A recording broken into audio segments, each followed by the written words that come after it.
नमस्कार,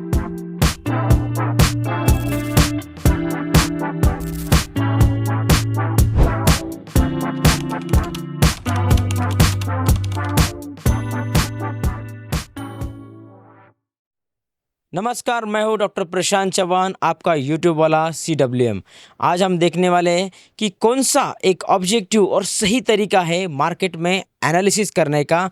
technical analysis कहाँ से शुरू किया जाए, एक ही चार्ट बताओ सर हमको, उससे हमको ओवरऑल मार्केट का पूरा अंदाज़ा आना चाहिए। क्या सही तरीका है, क्या स्टेप वाइज कोई तरीका है जिससे हम ज़्यादा से ज़्यादा हमारे सक्सेस की प्रोबेबिलिटी बढ़ा सकते हैं। ये आज हम देखेंगे आज के ये वीडियो में। What is the best way to analyse stock market. आपको मैं बताने जा रहा हूँ कि कौन सा बेस्ट तरीका होता है स्टॉक मार्केट में एनालिसिस करने का। कहाँ से शुरू करें। मैं हूँ डॉक्टर प्रशांत चौहान, चार्टर्ड वेल्थ मैनेजर। तो आज हम देखते हैं कि क्या क्या करना चाहिए। सबसे पहले देखिए, ये जो आज मैं आपको बताने जा रहा हूँ टेक्निकल एनालिसिस के ऊपर बेस्ड रहेगा। उसके अंदर जो हम टेक्निकल एनालिसिस के अंदर जो पार्ट यूज़ करते हैं उसको हम कहते हैं प्राइस एक्शन। प्राइस एक्शन ये सुप्रीम पार्ट है टेक्निकल एनालिसिस का। उसको काफ़ी सटीक माना जाता है, उसके लिए काफ़ी सारी प्रैक्टिस लगती है। ये टीडियस जॉब होता है, इसीलिए बहुत सारे लोग इंडिकेटर्स के पीछे भागते हैं जो आपको रेडीमेड कुछ कैलकुलेशन, कुछ वैल्यूज़, कुछ नंबर देते हैं और आपको लगता है यही एक अच्छा तरीका है, हमको पता चलेगा। मगर आप सब लोगों ने इंडिकेटर यूज़ किए हैं, वो कुछ पता नहीं चलता है। तो प्राइस एक्शन ये सुप्रीम तरीका है। आपको वेरी टीडियस है, को बहुत टाइम लगता है समझने में, अलग अलग पैटर्न्स ढूंढने में, उसको टाइम देना पड़ता है। मगर ये आपको ज़्यादा सक्सेस रेट देता है आगे। तो क्या क्या अच्छे पार्ट्स है टेक्निकल एनालिसिस के, हम वो देखेंगे। कैंडलस्टिक रीड करना होता है, कोई भी इंडिकेटर हम यूज़ करने वाले नहीं, कोई भी मूविंग एवरेज हम यूज़ करने वाले नहीं, only price action. Price action क्या होता है? हर्ड बिहेवियर, जो लोग हज़ारों करोड़ों लोग जो ट्रेडिंग कर रहे हैं उनका बिहेवियर उस चार्ट में, उस पैटर्न में आ जाता है, वही हमको सीखना है। तो वो चार्ट का पैटर्न हम कैसे सीखेंगे? कैंडलस्टिक रीडिंग करेंगे, सपोर्ट रेजिस्टेंस सीखेंगे, ब्लेंडिंग ऑफ कैंडलस्टिक, अलग अलग टाइम फ्रेम पे क्या हो रहा है वो समझेंगे, ट्रेंड लाइंस कुछ हम ड्रॉ करेंगे, फ्लिप्स कुछ है, नया कंसेप्ट हम आज आपको बताने वाले हैं, वो आपको समझेगा। डिमांड सप्लाई जोन हम मार्क करेंगे, जो हमारा अल्टीमेट एम रहेगा ट्रेड के अंदर एंटर करने का। ये सब चीज़ें होते प्राइस एक्शन एनालिसिस के अंदर। हम टेक्निकल एनालिसिस जब यूज़ करते तो हम यूज़ करते हैं। तो अभी एनालिसिस कैसे स्टार्ट करना है आपको? सबसे पहले आपको ब्रॉडर मार्केट जो होता है कैसे चल रहा है वो आपको देखना पड़ेगा। इकोनॉमी का क्या हो रहा है, उस कंट्री का क्या हो रहा है, जियो पॉलिटिकल टेंशन कुछ है क्या, वो आपको समझना पड़ेगा। और उसके लिए कुछ कुछ इंडाइसिस हर एक कंट्री का होता है। यूएस का US30 है, डो जॉन्स है, या फिर नैस्डैक्स है, वो आईटी कंपनी और टेक्नोलॉजी कंपनीज का है। जैसे इंडिया में सेंसेक्स है या निफ्टी 50 है। ये ब्रॉडर मार्केट कंडीशन हमको बताते हैं कि उस कंट्री में क्या हो रहा है। तो हम निफ्टी का 50 का चार्ट एनालिसिस करेंगे। उसके अंदर 50 अलग अलग सेक्टर्स की डाइवर्सिफाइड कंपनियां हैं, टॉप नॉच हम उसको जो कहते हैं, ब्लू चिप्स कंपनियां होता है, जो काफ़ी स्टेबल होती है। उनको हिलाना इतना आसान नहीं होता है छोटे इन्वेस्टर के लिए। तो ये जब एक कंट्री स्टेबल होती है या फिर वो इकोनॉमी स्टेबल होती है, ये तो टॉप नॉच 50 कंपनी होती है, वो भी काफ़ी स्टेबल होते हैं। और उसका एनालिसिस टॉप 50 कंपनी का हम कर सकते हैं निफ्टी 50 की चार्ट के अंदर। अगर वो एनालिसिस हम प्रॉपर करना सीखेंगे तो आपको पूरा ओवरऑल ब्रॉडर मार्केट कैसे चल रहा है समझेगा। तो now will start with our analysis. सबसे पहले फर्स्ट स्टेप क्या होती है हमारी? सबसे पहले हमारी स्टेप्स होती है कि आप क्या करिए, चार्ट को हायर टाइम फ्रेम पे ढूंढने की कोशिश करिए। तो हायर टाइम फ्रेम आपको कहाँ से मिलेगा? हायर टाइम फ्रेम आपको मिलेगा डेली चार्ट का एनालिसिस करने के साथ, या फिर ये डेली चार्ट होता है ना, इससे एनालिसिस करना शुरू करिए आप। तो या फिर आपको वीकली चार्ट के ऊपर जाना पड़ेगा, वीकली चार्ट के ऊपर जाके एनालिसिस करिए। तो उसके नीचे जाके आप एनालिसिस करोगे तो आपको बहुत सारा नॉइज़ कैंडलस्टिक के अंदर दिखेगा और उसके अंदर आप कंफ्यूज हो जाओगे। तो वो आपको नहीं करना है। सेकंड स्टेप आपको क्या लेना है? जैसे आप डेली और वीकली टाइम फ्रेम पे देखोगे तो आपको वहाँ कुछ पैटर्न्स दिखेंगे। पैटर्न्स क्या होते हैं? हर्ड बिहेवियर होता है लोगों का, जो कुछ हज़ारों करोड़ों लोगों ने ट्रेड किया है उसका एक कैंडलस्टिक पैटर्न्स बनते हैं। वो अगर हम बार बार वही कैंडलस्टिक चार्ट बनते हैं तो हमको पता होता है इसका आगे क्या रिएक्शन आएगा और प्राइस कैसे मूव करेगा। इसीलिए वो कैंडलस्टिक के पैटर्न्स हमको ढूंढने हैं। अब ये पैटर्न्स दो टाइप के होते हैं, कंटिन्यूशन पैटर्न होते हैं और दूसरे होते हैं रिवर्सल पैटर्न। अब ये कंटिन्यूशन पैटर्न कौन कौन से होते हैं आपको अभी मैं दिखा देता हूँ। कंटिन्यूशन पैटर्न होते हैं आपके कंटिन्यूएशन पैटर्न होते हैं पेनेंट्स, फ्लैग्स, ट्रायंगल्स या हॉरिजॉन्टल ट्रायंगल्स, ये आपके कंटिन्यूएशन पैटर्न होते हैं। इसका मतलब क्या होता है, अगर आप समझो, अब आपको मैं चार्ट पे यहाँ निकाल के दिखाता हूँ कि उसका मतलब क्या होता है।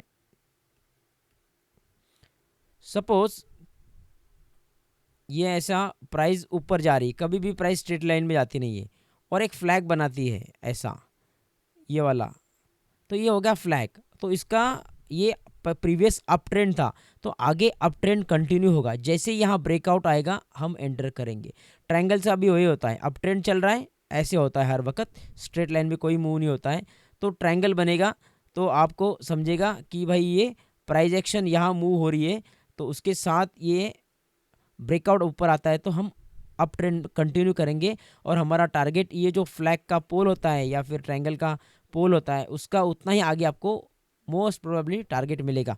तो ये कंटिन्यूशन पैटर्न होता है, जो प्रीवियस ट्रेंड है वही कंटिन्यू होने के ज़्यादा चांसेस होते हैं इस अलग अलग पैटर्न्स के अंदर। ये हमको सीखना है, ये हम आपको इस हायर टाइम फ्रेम पे जो आप देखने वाले उसके ऊपर आपको ढूंढना है। उसके बाद आते हैं रिवर्सल। रिवर्सल में क्या होता है, रिवर्सल के अंदर आपको देखने मिलेगा head and shoulder. Head and shoulder होता है, डबल टॉप, डबल बॉटम, ये जो कुछ पैटर्न्स हैं ये आपको बताएंगे कि मार्केट में जो डाउन ट्रेंड चल रहा है। सपोज जैसे हमने यहाँ अभी आपको दिखाया था कि यहाँ सपोज ये प्राइस गिरते आ रही है, ऐसे ऐसे एक बॉटम बनती है, ऊपर जाती है, फिर एक बॉटम बनाती है, फिर ऊपर जाती है, तो ये डबल बॉटम हो गया। ये बता रहा है कि ये डाउन ट्रेंड था, ये रिवर्सल होने वाला है, इसको कहते हैं रिवर्सल पैटर्न। ये आपको कहाँ देखने हैं, हायर टाइम फ्रेम में। ये सब पैटर्न आपको मैं अच्छे से साइंटिफिक वे से सिखाने वाला हूँ, जो अपना टेक्निकल एनालिसिस का मॉड्यूल इसके आगे यूट्यूब पे आएगा, उसके ऊपर अब ये कैसे ढूंढना है और उसको कैसे ट्रेड करना है, ये सब चीज़ें आप समझोगे। उसके लिए आपको आगे की वाली वीडियो को देखना पड़ेगा। तो ये सब वीडियोस के लिए आप अपना हमारा मार्केट मेडिको चैनल सब्सक्राइब कीजिए, लाइक कीजिए और बहुत इंपॉर्टेंट आपके दोस्तों के साथ शेयर करिए। तो उसके बाद आएगा अनदर इम्पॉर्टेंट थिंग कि जैसे आप हायर टाइम फ्रेम पे होते हैं, डेली या वीकली टाइम फ्रेम पे जब एनालिसिस आप करते हो, तो आपको देखना होता है कि मार्केट जो करंट मार्केट प्राइस है वो किस साइकिल के अंदर, मार्केट के साइकिल के अंदर अभी है। तो उसका एक शॉर्ट में आपको ओवरव्यू बता देता हूँ मैं आपको। तो यहाँ जब मार्केट, कोई भी मार्केट जब मूव होता है तो वो साइकिल में मूव होता है। ये अप ट्रेंड शुरू होता है, फिर यहाँ आके ये कुछ देर मार्केट रुकेगा, फिर उसको ब्रेकआउट देके ऊपर जाएगा। तो ये एक्यूमुलेशन उन्होंने किया है, इसको कहते हैं एक्यूमुलेशन। जैसे मार्केट ऊपर जाएगा, रिवर्सल स्ट्रक्चर बनाएगा, डबल टॉप बन गया हमारा, यहाँ ट्रिपल टॉप बन गया समझो। उसके बाद रिवर्सल आएगा, फिर यहाँ कुछ देर रुकेगा, फिर नीचे आएगा, तो ये हो गया डिस्ट्रीब्यूशन। तो ये एक्यूमुलेशन, डिस्ट्रीब्यूशन, मार्कअप, मार्कडाउन, ये सभी स्टेजेस जो है ना आपके मार्केट में चलते रहते हैं। तो ये आपको देखना है कि मार्केट अभी कहाँ है, किस फेज़ में मार्केट है। ये आपको देखोगे तो आपको तुरंत पता चलेगा कि आप हमको क्या करना है आगे। उसके बाद आएगा, ये सब हम हायर टाइम फ्रेम में मार्क करेंगे और उसके बाद हमको हायर टाइम फ्रेम में जाके सपोर्ट रेजिस्टेंस मार्क करना है, डिमांड सप्लाई जोन मार्क करके रखना है कि हायर टाइम फ्रेम में कहाँ मेजर सपोर्ट और रेजिस्टेंस आएगा। ये सब हम आपको हमारे टेक्निकल वीडियोस के अंदर, एनालिसिस के अंदर हम आपको प्रोवाइड करेंगे। उसके बाद यहाँ तक सब सेम रहेगा। इसके आगे जो आप जिस टाइप की ट्रेडिंग करना चाहते हैं उस हिसाब से आपको, अगर पोजिशनल ट्रेड आप ट्रेड करना चाहते हो तो आपको कुछ महीनों तक आपका ट्रेड होल्ड करना पड़ेगा। तो अगर आपने समझो आज बाय कर लिया दिसंबर में, तो आप मार्च एंड तक उसको होल्ड करोगे, आपको 15-20% 10% तक का प्रॉफिट उसके अंदर आना चाहिए। उसके बाद आप, आपका प्रॉफिट टारगेट आने बाद या फिर डिजायर्ड प्राइस रीच होने के बाद आप एग्जिट करना है। या फिर जैसे मार्केट ऊपर जाता है, हाई ऊपर जाने के बाद कुछ जो रिवर्सल स्ट्रक्चर बनाता है तो आपको एग्जिट होना है। तो ये पोजिशनल ट्रेडिंग होती है। इसके अंदर आपको डेली या फिर उसके ऊपर का टाइम फ्रेम, वीकली या फिर मंथली टाइम फ्रेम यूज़ करना होता है एनालिसिस के अंदर और एंट्री करने के लिए अंदर। उसके बाद होता है शॉर्ट टर्म ट्रेडिंग होती है, जो उसको स्विंग ट्रेडिंग बोलते हैं, या हम कुछ दिनों के लिए ट्रेड होल्ड करते हैं, लाइक 5 दिन, 10 दिन, 15 दिन। यहाँ तक आपको डेली टाइम फ्रेम या 4 आवरली टाइम फ्रेम के अंदर आपको जाके प्रॉपर एनालिसिस और एंट्री करनी होती है। लास्टली जो लोगों को इंट्राडे करना होता है, जैसे आपका हायर टाइम फ्रेम आपको पता चला कि हम रेजिस्टेंस के पास है या सपोर्ट के पास है, उस हिसाब से आप डेली में इंट्राडे में भी ट्रेड ले सकते हो। उसके लिए आपको इंट्राडे में एंट्री करने के लिए 5 मिनट्स, 15 मिनट्स, 3 मिनट्स, ऐसे टाइम फ्रेम चूज़ करके उसके अंदर एंट्री लेनी है। वहाँ भी सेम रूल अप्लाई होते हैं। सपोर्ट रेजिस्टेंस मार्क करिए लोअर टाइम फ्रेम पे, कुछ पैटर्न्स बन रहे हैं कि नहीं देखिए, और उसके साथ आपको रहनी है। इंट्राडे के लिए मैं सब लोगों को रिकमेंड करूँगा, आप प्लीज़ रिस्क मैनेजमेंट का ध्यान दीजिए, क्वांटिटी काफ़ी कम रखिए। लोग लॉट साइज़ बहुत बड़ा लेते हैं ऑप्शन के अंदर, फ्यूचर्स के अंदर, और उससे थोड़ा भी मार्केट अगेंस्ट मूव होता है तो बड़ा लॉस होता है। वो आपको इमोशनली बहुत सारा इम्पैक्ट करेगा और आपके लॉन्ग टर्म सक्सेस के लिए, ट्रेडिंग के लिए हार्मफुल रहेगा। फिर फाइनली हम आएंगे लोअर टाइम फ्रेम में। जैसे हमने बोला इंट्राडे के लिए 5 मिनट्स और 50 मिनट्स, वहाँ हम जाके स्टॉप लॉस, एंट्री और टारगेट मार्क करते हैं, और उसी के अंदर हम एंट्री और स्टॉप लॉस टारगेट लगा के एंटर में करते हैं। जैसे पोजिशनल और स्विंग ट्रेडिंग होती है, उसके लिए हम 1:3 मीन्स 1 रुपये का रिस्क लेके 3 रुपये का हमको प्रॉफिट होना चाहिए, इस हिसाब से हम ट्रेड प्लान करते हैं शॉर्ट टर्म के लिए और पोजिशनल स्विंग ट्रेडिंग के लिए। और इंट्राडे के लिए एटलीस्ट 1:2 हमको मीन्स 1 रुपये का हमको नुकसान हो रहा है तो 2 रुपये का एटलीस्ट फ़ायदा होना चाहिए। ऐसे ही हम ट्रेड प्लान करते हैं, और उसके बाद भी हम उसके अंदर एंटर होते हैं। पर्टिकुलरली इंट्राडे के अंदर स्टॉप लॉस जो कुछ आप लगा रहे हो उसको फॉलो करिए, और वो स्टॉप लॉस सिस्टम के अंदर होना चाहिए। स्टॉप लॉस ही आपको बचाएगा, आपका लॉन्ग टर्म इस गेम में आपको बचा के रखेगा। ये मैंने एक ओवरव्यू बताया है, आप यहाँ जाके देख सकते हो कि कैसे कैसे आपको यहाँ जाके आपको देखना है। तो सबसे पहले जैसे मैंने बोला आपको, always start with your always start with your broader market index. Like यहाँ जो हमने कहा है कि निफ्टी 50 हमारा ब्रॉडर मार्केट इंडेक्स है। आपको डेली, वीकली टाइम फ्रेम पहले सेलेक्ट करना है कि मार्केट किस पोजीशन में देखना चाहिए, पैटर्न्स देखना चाहिए, मार्केट साइकिल क्या चल रही है, एक्यूमुलेशन डिस्ट्रीब्यूशन में है या मार्कअप फेज़ में या मार्कडाउन फेज़ में देखना है। फिर वहाँ हायर टाइम फ्रेम ही आपको, ये जो टाइम फ्रेम रहेगा उसके अंदर ही आपको major support, resistance, demand, supply zone mark करना है। Then depending upon your trading cycle, positional, swing trading या फिर इंट्राडे आप करना चाहते हो, इस हिसाब से आपको टाइम फ्रेम सेलेक्ट करना है और वहाँ एंट्री लेनी है। तो ओवरऑल सक्सेस के लिए आपको रिस्क मैनेजमेंट एंड आपकी trading psychology, proper return action plan होना चाहिए।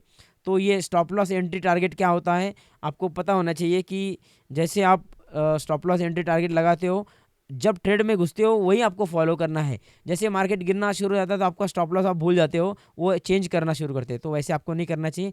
प्रॉपरली आपको रिटर्न प्लान बना के ही उसके अंदर एंटर करना चाहिए। अभी हम क्या करते हैं, लाइव मार्केट में जाके एग्जाम्पल देखते हैं, और उसके बाद हम निफ्टी में कैसा ओवरऑल एनालिसिस कर सकते हैं वो देखते हैं। और फाइनली आपको मैं बताना चाहूँगा कि क्या क्या उसका क्रक्स होता है। ये आप उसका स्क्रीनशॉट ले लीजिए और देखिए। Thank you. चलो चार्ट पे जाते हैं। तो हम यहाँ पे यहाँ हमको देखना है, ये निफ्टी हमारा इंडेक्स है, उसके अंदर हमको जाके देखना है कि यहाँ हमको, ये हमारा डेली टाइम फ्रेम है, इसके बाजू में वीकली टाइम फ्रेम है। तो हम अभी क्या करेंगे, अभी हम देखेंगे सबसे पहले वीकली टाइम फ्रेम में क्या हो रहा है। तो मैं यहाँ अभी क्लिक करता हूँ। देखो कभी भी आपको जूम आउट करना है, मैक्सिमम आपको पता चलना चाहिए। तो ओवरऑल जो ट्रेंड आप देख रहे हो यहाँ, तो ये अप ट्रेंड है, जैसे देख रहे हो आप यहाँ से जो अप ट्रेंड चल रहा है। अभी यहाँ एक पॉज आके, अभी पता नहीं, वी आर हियर ओनली, तो ये अप ट्रेंड हमको दिख रहा है। अभी थोड़ा सा हम करंट मार्केट प्राइस के आसपास जाते हैं। अभी ये देखो, ये जो आपको ये जोन दिख रहा है, ये वाला, तो हम इसको कहेंगे कि भाई ये थोड़ा सा एक्यूमुलेशन था हमारे वाइकऑफ कर के अंदर, और इसी को अभी रिटेस्ट हुआ है कुछ दिनों पहले। हमने ये जोन हमारे स्टूडेंट्स के लिए मार्क करके रखा था, बराबर उसी के पास आके ये प्राइस अभी ऊपर जाना शुरू करती है। मगर आगे अभी जाके देखोगे तो जैसे हमने कहा है कि हायर टाइम फ्रेम पे, ये हमारा हायर टाइम फ्रेम है, यहाँ हम जिसके बारे में बात कर रहे हैं ये हमारा हायर टाइम फ्रेम है, जिसको हम कहते हैं कि वीकली टाइम फ्रेम। हमको जजमेंट करना है क्या करना है। तो यहाँ देखिए ये ड्रॉप बेस ड्रॉप ये स्ट्रक्चर है, तो इसको कहते हैं सप्लाई स्ट्रक्चर। तो यहाँ आने के बाद कुछ देर प्राइस रुकने वाली है, और उसके बाद फिर ये नीचे आके मोस्ट प्रोबेबली ऊपर जाएगी, ऐसे हो सकता है ऐसे, या फिर अगर ये जोन का अच्छा रिएक्शन देते तो नीचे आके यहाँ देखते हैं हम। तो यहाँ एक ड्रॉप बेस, एक गैप अप है यहाँ, तो उसको कैसे रिएक्शन करना हमको देखना है। ये हो गया। तो हम यहाँ अभी फ़िलहाल हमारा क्या इंटरप्रिटेशन रहेगा कि हमने हमारे प्रीवियस एक्यूमुलेशन को टच करके हम ऊपर जा रहे हैं, और अभी फ़िलहाल हम अभी सप्लाई जोन के पास हैं, तो हमारा sideways to bearish view market में बना रहेगा। हम जाते हैं अभी डेली चार्ट के ऊपर। डेली चार्ट के ऊपर जाके देखोगे तो ये जो आपको जोन दिख रहा है, ये वाला, ये पूरा वाला ये फ्लैग टाइप स्ट्रक्चर है, ये वाला दिख रहा है आपको फ्लैग ऐसे रिवर्स फ्लैग, तो ये फ्लैग वाला है, इसको ब्रेकआउट करने के बाद यहाँ आती, तो इसको ब्रेकआउट करके मार्केट नीचे का है। ये देखो एक छोटा सा एक्यूमुलेशन टाइप ऑफ स्ट्रक्चर था, जैसे यहाँ मार्केट ये उसको यहाँ आके एक पॉज यहाँ लिया है मार्केट ने, जैसे ऊपर आने के बाद यहाँ ये डिस्ट्रीब्यूशन था उसको पॉज लेके फिर मार्केट नीचे जाके अभी ऊपर जाना शुरू करता है। तो हम देखते हैं अभी कि ये वाला जो फ्लैग पैटर्न था, ये जो टॉप रहेगा ये हमारा now will act as a resistance, ये हमारा स्टॉप लॉस रहेगा अगर हम लॉन्ग पोजीशन लेते हैं। तो अगर ये बीच करके मार्केट ऊपर रहते तो ये मार्केट ऊपर जाने वाला है। तो हमने क्या क्या देख लिया कि मार्केट अप ट्रेंड अभी शुरू हुआ है। डेली टाइम फ्रेम आप जाके देखोगे तो ये देखिए ये ऐसा ऊपर आया है, ये जो प्रीवियस हाई था ये ब्रेक करके मार्केट ऊपर है अभी, तो ये हम अप ट्रेंड शुरू कर रहे हैं डेली टाइम फ्रेम में। उसके बाद हमने देखा है कि यहाँ एक जो स्ट्रक्चर था डबल टॉप जैसे, उसको ब्रेक करके मार्केट ऊपर गया है, तो हम अप ट्रेंड स्ट्रॉन्ग कह सकते हैं। ये प्रीवियस जो एसआर फ्लिप रहेगी, ये सपोर्ट लेके मार्केट यहाँ से जो ऊपर गया था ब्रेक करके फिर यहाँ आके मार्केट एक रिजेक्शन लिया है, तो उसको कैसे मार्केट रिएक्शन करता है हमको देखना है। ये ओवरऑल सपोर्ट रेजिस्टेंस सप्लाई ये सब हमने मार्क किया है, कुछ कन्वेंशनल पैटर्न हमने देख लिए। नाउ अगर हमको जिस तरीके से ढंग से आपको ट्रेड लेना है, short term long term swing trading intraday, हम उस हिसाब से लेंगे। तो कोई भी आप स्विंग ट्रेडिंग ले रहे हो तो आपके लिए ये स्टॉप लॉस रहेगा, और आपको लॉन्ग टर्म में कुछ स्टॉप बाय करने तो उसके लिए आपको ये स्टॉप लॉस रहेगा। तो ये ध्यान में रखना है आपको। इस तरीके से हम एक शॉर्टर तरीके से आपको मैंने बता दिया है। जैसे जैसे हम ये अलग अलग कंसेप्ट सीखेंगे, डिमांड सप्लाई रेजिस्टेंस सपोर्ट, इसके अंदर हम हर एक चीज़ को इन डेप्थ सीखेंगे। तो ये आपको कैसे लगा आप मुझे बताइए, कृपया शेयर करिए। इन शॉर्ट हमने निफ्टी का एनालिसिस बताया कि we are in between, we are near supply, we are just taken a support from our previous SR flip line और डिमांड जोन, और वहाँ से मार्केट ऊपर निकला है। 1500 पॉइंट्स मार्केट ने अब तक रिएक्शन दी है। नेक्स्ट वीडियो में हम आपको बताएंगे कि इतना बड़ा थाउजेंड्स ऑफ स्टॉक्स है, उसके अंदर से सबसे अच्छा स्टॉक स्विंग ट्रेडिंग के लिए कहाँ से ढूंढना चाहिए, और कहाँ हमको पता चलेगा कि भाई ये दौड़ने वाला स्टॉक है। तो क्या ये इतने सारा बड़ा बड़ा स्टॉक में कैसा ढूंढना चाहिए आपको आप बताएंगे। हमारा ये टेक्निकल एनालिसिस का सीरीज़ आगे चलेगा। ये सब video support resistance trend line ये सब आपको हम साइंटिफिक वे से सिखाने वाले। तो हमारा चैनल सब्सक्राइब करिए और लाइक करिए और शेयर करना मत भूलिए। देखिए याद रखिए, टेक्निकल एनालिसिस का एक्यूरेसी बेस्ट सिस्टम भी आप बना लेते हो तो 60 to 70% मैक्सिमम रहेगी। तो आपको 30-40 टाइम्स जो लॉस होने वाला है उसके लिए आपकी रिस्क मैनेजमेंट, आपका स्टॉप लॉस आपको बचाने वाला है। तो याद रखिए, सब कुछ सीख लो मगर रिस्क मैनेजमेंट, आपका रिस्क कितना रहेगा हर एक ट्रेड में वो कैलकुलेट करने के बाद ही आपको जाना है। तो ये रिस्क मैनेजमेंट में हर एक एपिसोड में आपको बताने वाला हूँ, वो ध्यान में रखना है। और टेक्निकल एनालिसिस शुरू करिए सीखना हमारे साथ with market medicals. Thank you, stay tune, bye bye.